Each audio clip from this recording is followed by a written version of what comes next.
ನಮಸ್ಕಾರ. ಕೆಪಿಎಸ್ಸಿ ಮತ್ತು ಐಎಎಸ್ ಪರೀಕ್ಷೆಗಳಿಗೆ ಸಿದ್ಧತೆ ನಡೆಸುವಾಗ ಕನ್ನಡ ಸಾಹಿತ್ಯ ಬಹಳ ಮುಖ್ಯವಾದ ಪಾತ್ರ ವಹಿಸುತ್ತೆ.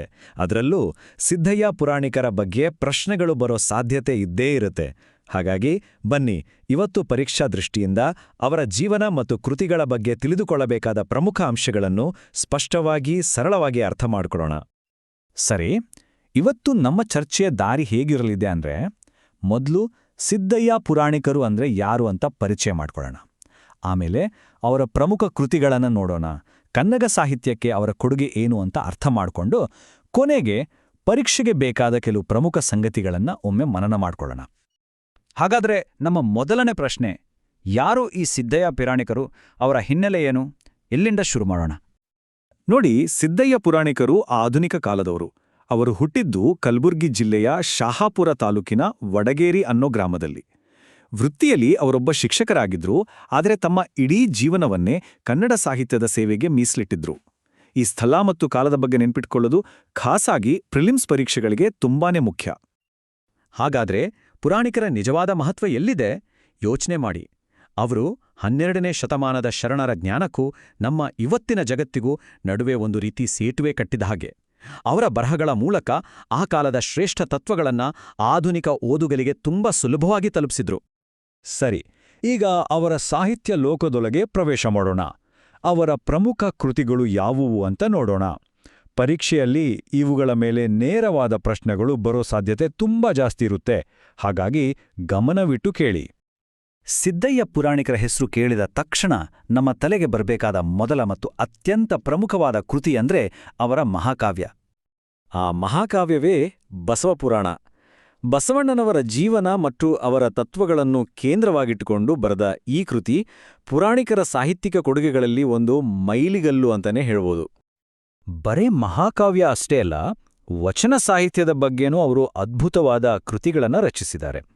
ವಚನಗಳ ಆಳವಾದ ಅಧ್ಯಯನ ಮತ್ತು ವಿಶ್ಲೇಷಣೆ ಅವರ ಬರವಣಿಗೆಯ ಮತ್ತೊಂದು ಮುಖ. ಅದರಲ್ಲಿ ವಚನೋದ್ಯಾನ ಮತ್ತು ಸಿದ್ಧರಾಮ ಪುರಾಣ ಇವೆರಡೂ ತುಂಬಾನೇ ಪ್ರಮುಖವಾದವು.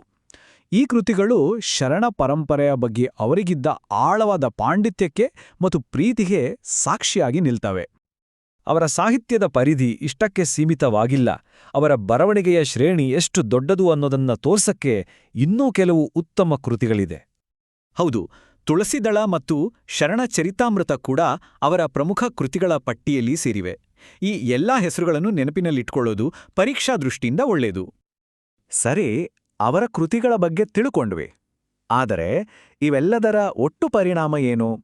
ಕನ್ನಡ ಸಾಹಿತ್ಯಕ್ಕೆ ಸಿದ್ಧಯ್ಯ ಪುರಾಣಿಕರ ಶಾಶ್ವತ ಕೊಡುಗೆ ಏನು? ಮೇನ್ಸ್ ಪರೀಕ್ಷೆಯಲ್ಲಿ ಉತ್ತರ ಬರೆಯುವಾಗ ಈ ವಿಶ್ಲೇಷಣೆ ಬಹಳ ಮುಖ್ಯವಾಗತ್ತೆ. ಅವರ ಕೊಡುಗೆಯನ್ನು ನಾವು ಸರಳವಾಗಿ 3 ಅಂಶಗಳಲ್ಲಿ ಅರ್ಥ ಮಾಡ್ಕೋಬಹುದು. ಮೊದಲನೇದು, ಅವರು ಶರಣರ ಜೀವನ ಮತ್ತು ಅವರ ವಚನಗಳ ಸಾರವನ್ನು ಸಾಮಾನ್ಯ ಜನರಿಗೆ ಸುಲಭವಾಗಿ ಅರ್ಥವಾಗೋ ಹಾಗೆ ಮಾಡಿದ್ದು. ಎರಡನೇದು, ಕಾವ್ಯ, ಪ್ರಬಂಧ, ಜೀವನ ಚರಿತ್ರೆ ಹೀಗೆ ಹಲವು ಸಾಹಿತ್ಯ ಪ್ರಕಾರಗಳಲ್ಲಿ ಬರೆದು ತಮ್ಮ ಪ್ರತಿಭೆ ಮೆರೆದಿದ್ದು.